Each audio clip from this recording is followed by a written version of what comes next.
Le Code civil est aussi appelé l'encyclopédie de la vie du peuple.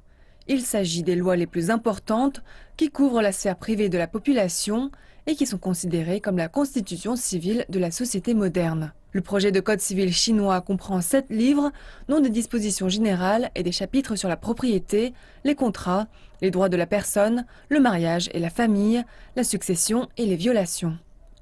Shi Jiayou est professeur à l'université Zheming de Chine et directeur exécutif du Centre national de recherche en droit civil et commercial.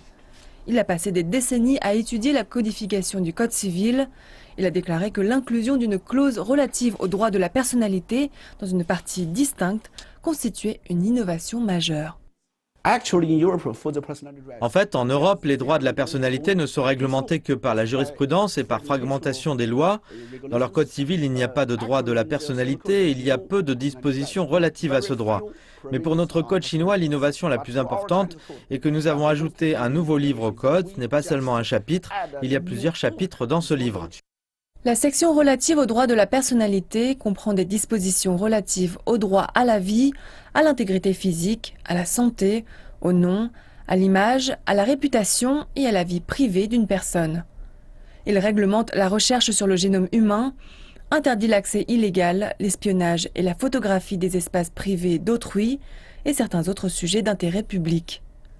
Selon les experts, le projet de code civil chinois apportera la sagesse de la Chine au système juridique mondial.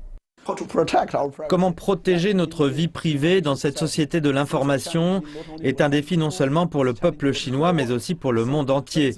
Les législateurs chinois se sont efforcés de trouver les moyens de relever ce défi universel avec ce projet de loi chinois. Cela est important non seulement pour le peuple chinois, mais aussi pour le monde entier.